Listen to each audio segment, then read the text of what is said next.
Hi, everyone. Thanks so much for joining us. We're just going to wait another couple of minutes and let a few more people hop into the webinar before we get started.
All right, everyone. Thank you so much for joining us today. My name is Autumn Hague. I'm the Assistant Director of the Department of Rare Books, Special Collections, and Preservation here at the University of Rochester.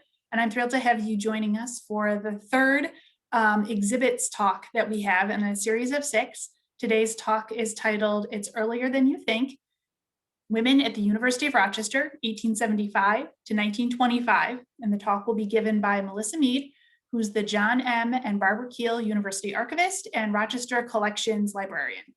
Before I turn the microphone over to her for her talk, for those of you who haven't been to one of our other exhibits talks, I just want to give a really brief overview as to how they came about. This time last year, we were really hoping to be opening our Women's History exhibit physically.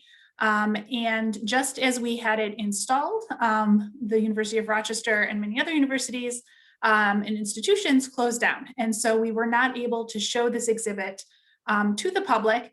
And so over the course of the last year, my colleague, Jessica Locker-Feldman, who's the exhibits manager in our department, has created a really wonderful online version of what was supposed to be a physical exhibit. And so the exhibit moved online, and we decided to offer a series of talks to supplement the exhibit and to give people a little bit of a deeper dive into these talks. So this exhibit series, it's a half-hour talk. It's offered on the second Tuesday of the month through June. And at the end of the presentation, there'll be a slide that has a list of the upcoming presentations.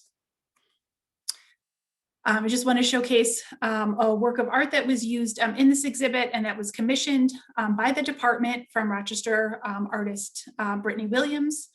This is part of the exhibit website and something that you might see in other communications from Rare Books and Special Collections.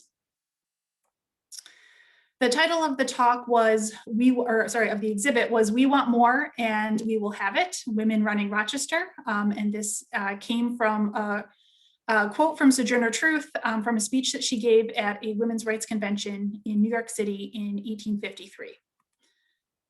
Just really briefly about our department, we collect books, manuscripts, material related to the University of Rochester.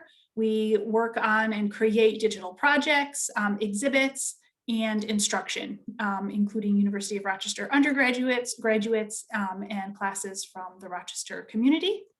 And the exhibit itself covered a number of topics, including the 19th Amendment, Rochester area nonprofits, education, politics, and women at work. I just want to note too that one of my colleagues behind the scenes is going to be dropping some links in the chat today. And so there's going to be a link to last week's exhibits talk, which was Marjorie Searle talking about 3 generations of Sibley women philanthropists. So the link to that video on YouTube is going to be dropped in the chat. Marjorie also very kindly wrote a really amazing blog post for us, giving a little bit more detail about the Sibley women and also answering some of our viewers' questions. And then last, there's going to be a link to register for future talks. So if you enjoyed today's talk and you would like to attend future ones and you haven't registered yet, a link to register for them is there. And with that, I'm going to turn it over to my colleague, Melissa. Thank you. Well, welcome everyone to this third talk. And as the title of the talk is, it's earlier than you think, which is a kind of hopeful thing to discover that women have had a role at the university earlier than the time when we went coeducational in 1900, but sometimes it is later than you hoped. You rather hope you'll, as we always do, wish that women had more involvement a little earlier than we have in the 20th century.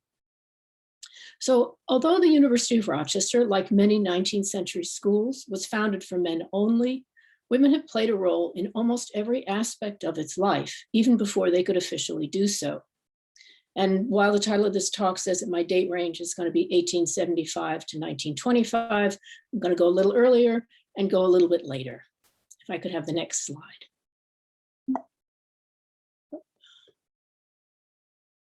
Before there was a University of Rochester, women supported the idea of creating one. The funds needed to establish the university in 1850 were raised through a subscription, kind of like a Kickstarter. If the needed amount was reached, then all the subscriptions would come due for payment. Here on the right, we see a page from a subscription book which shows that the young ladies of Phipps Union Seminary pledged $70. Now, those young women could not attend the university, but they believed in the idea of it. The university, as we know, opened in November of 1850. It was not unusual that it was not coeducational, but it was noted on several occasions that if the university had opened to women, its issues with financial stability would have been solved. The families of Rochester wanted their daughters to be educated. That's quite clear. And education for men was actually cheaper. In comparison, in 1900, tuition at Mount Holyoke was $100 per year. Okay, nobody gasped at the $100 per year. At Rochester, it was $60. So women were involved in the university because they saw a future in it for themselves. If I could have the next slide. We think of the first women attending in 1900, and obviously that's when we went truly coeducational and the women could attend as full undergraduates. But those women of 1900 had plenty of predecessors. The first of them was Emma Jane Sellew, who would later state, as she says here, "Let every woman use the ability God has given her, do the greatest work she can and in her own way. May no man say to her, 'Thus far thou shalt go and no farther.'" Most of the women who attended Rochester prior to 1900 took courses in the sciences, especially chemistry. Professor Samuel Allen Lattimore taught these courses for people, men and women, who could not enroll as undergraduate students. These included the staff of businesses like Ward's Natural Science Establishment and Kodak. Next slide. Sellew was the first, we think, but what about the others? Some of their names appear in the Board of Trustees records. You'll see on this list some familiar names. Sellew is there at the top. It's not surprising, I think, that the daughters of 2 professors attended. Alida Lattimore, that's the second name down, was one of 5 daughters of chemistry professor Samuel Lattimore. Alida would become a teacher and co-founder of the Columbia School, which of course now is part of Allendale, Columbia. Lois Queenbee was the daughter of math professor Isaac Queenbee, and she would also go on to become a teacher. Frances Church, born in Rochester, would marry in 1884, so she did not quite take the same path as the others, but it took her a little bit longer. In the early 1900s, we discovered that she's teaching bacteriology for nurses and the science behind cooking for invalids at the Mechanics Institute here in Rochester. Mary Dransfield took biology after she earned a bachelor's in science in 1890 from Wellesley. She also attended the State University of Colorado in 1897 and was a student in anthropology at Clark University in 1910. So she's truly a lifelong learner. Emma Bradshaw also took chemistry, and she would teach at school number 30 here in Rochester. And I'll get back to Miss Wilkinson in a moment, if I can have the next slide again. Here's the full list. More people in evidence than are in that Board of Trustees minutes. At least it's what I believe to be the full list. We have these names because they were also included in the printed course catalog for the university. And you can see that there is a gap in the 1880s after Frances Church, which I have not found an explanation yet for. Next on the list, Edna Pressy, over in the right-hand column, was born in Maine. She graduated from Wellesley in 1894 and took chemistry here. Frank Estelle Foote was also born in Rochester, also graduated from Wellesley in 1899, and she took histology. She also attended Teachers College in 1902 and earned a diploma in elementary school teaching. Gertrude Blackall, also a Rochesterian, took biology and philosophy.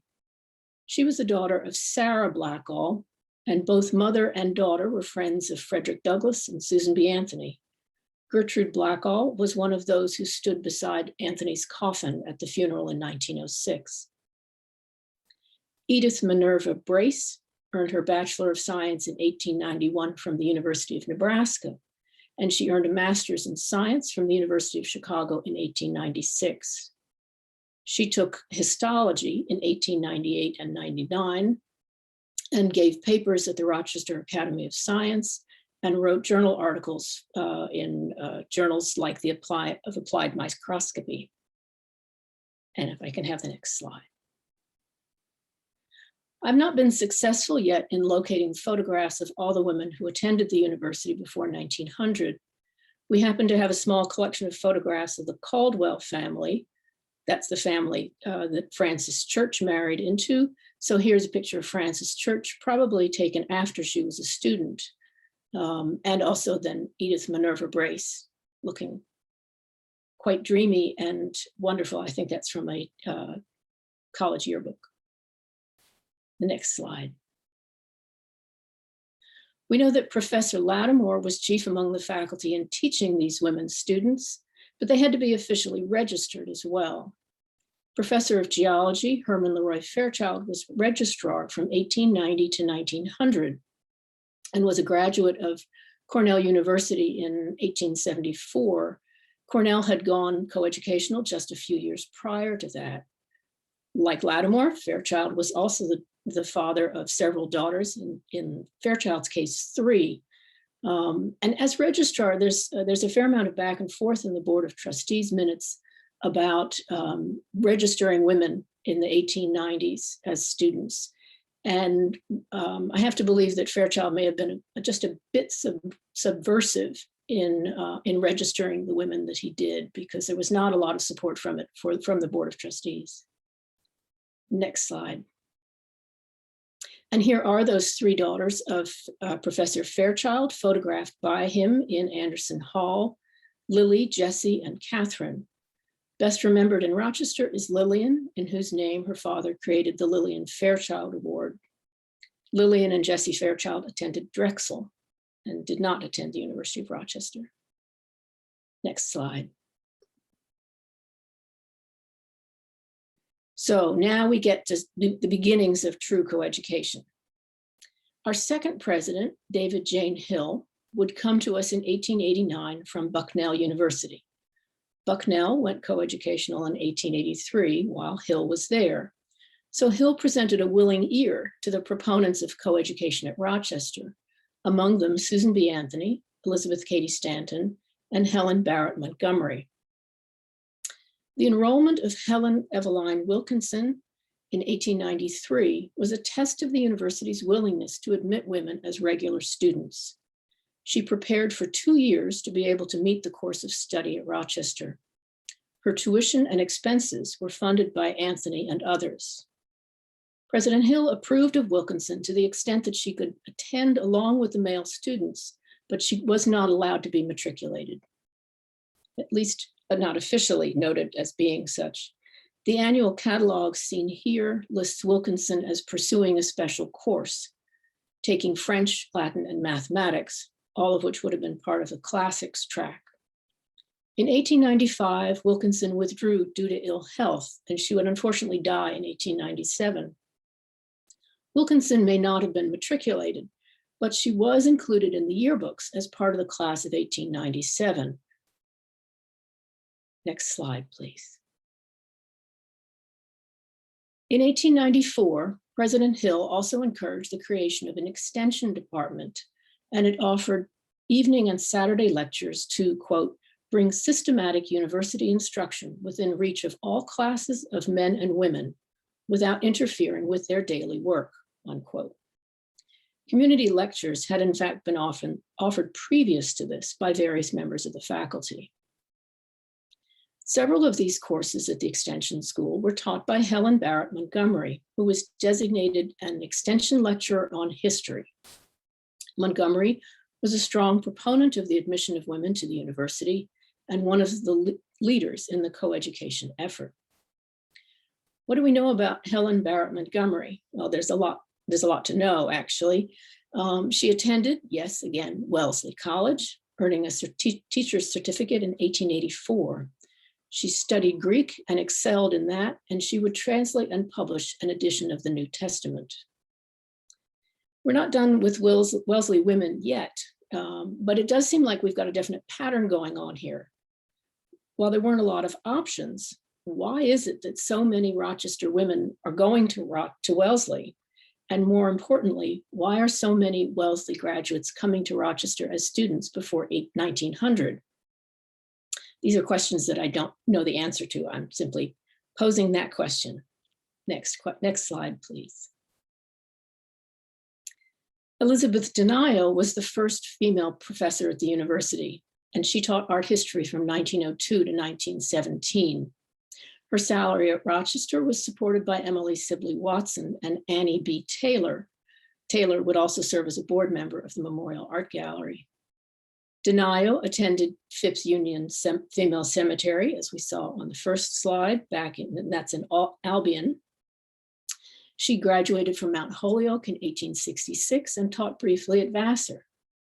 Denio was a professor at, wait for it, Wellesley College from 1876 to 1896, when she was reportedly fired because her style of teaching was considered too old-fashioned. In that gap between 1896 and 1902, Denio went to Germany to earn her PhD, and she was one of only 4 or 5 professors on the Rochester faculty with an earned PhD rather than one awarded as an honorary. Next slide, please. Here you see Fanny Bigelow and the inscription written by Susan B. Anthony on a copy of volume 4 of the History of Women's Suffrage.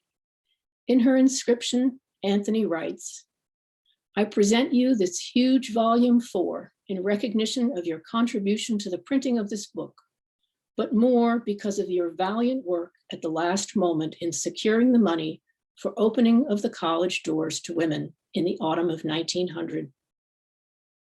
I shall ever be grateful to you that you called and reminded me of the need, and you went with me, and we got the needed $8,000.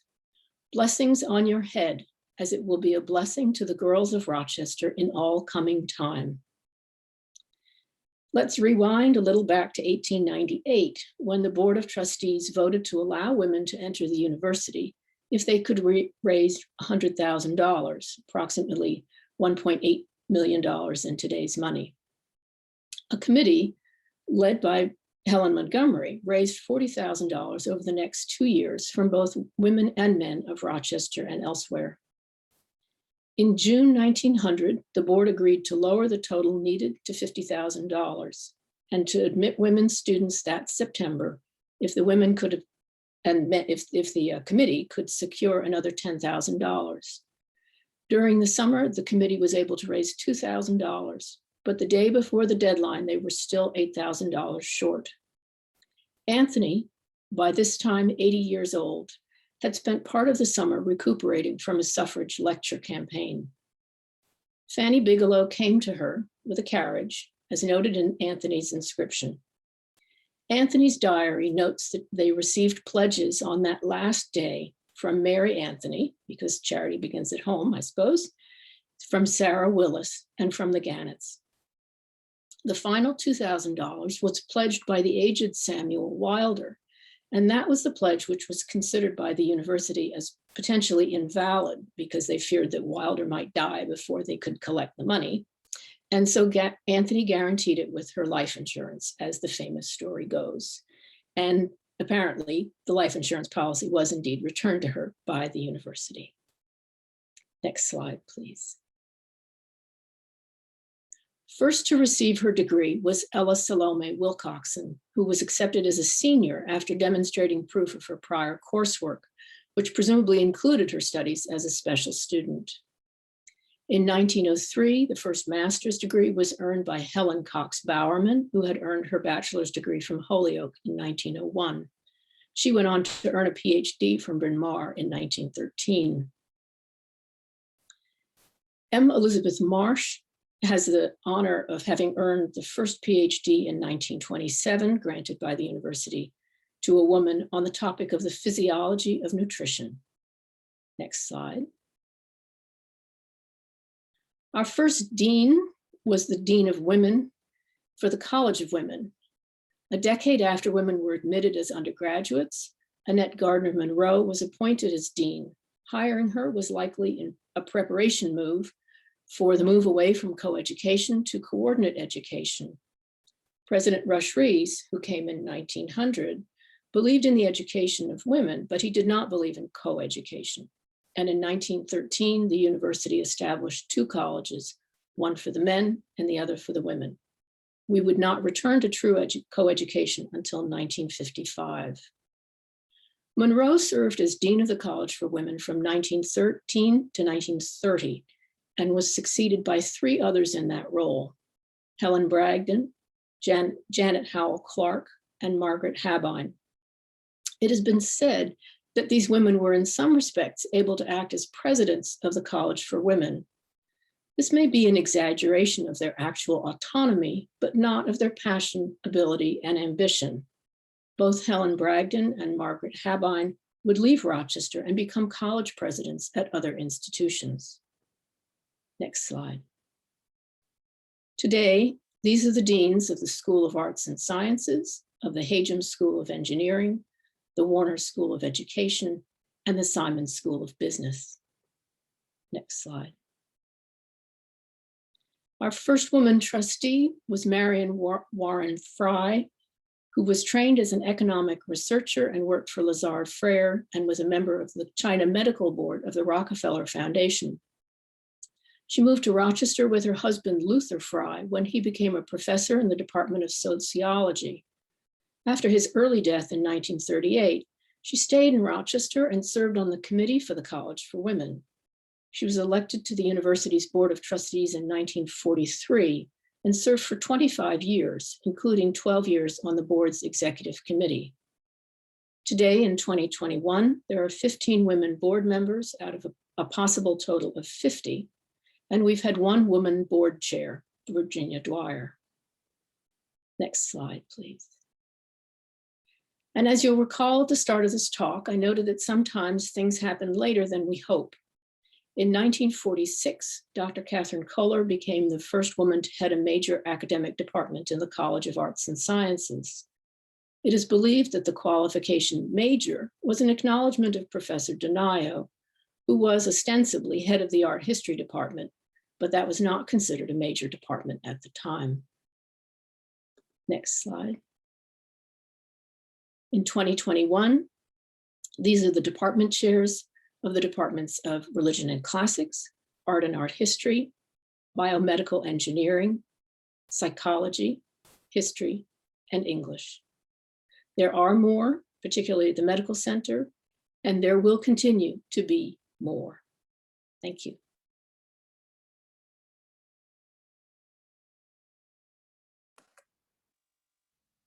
Thank you, Melissa, for your talk. And again, thank you for everyone who attended today. If you have questions for Melissa, please feel free to drop them in the chat, and she will address them in her blog post that will be coming out next month, the day before the next ExhiBits talk.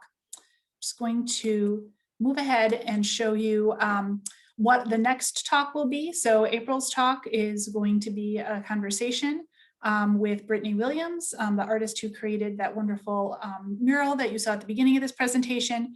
And she'll be in conversation with Miranda Mims, the director of Rare Books and Special Collections. So we do hope that you'll join us for that talk, also for May and June's talks. As I mentioned, the link to register for future talks is in chat. If you have further questions, go ahead and drop them in chat over the next minute or so. You can also email them to me at the email address that I sent you the invitation to this talk to, and I will pass them along to Melissa.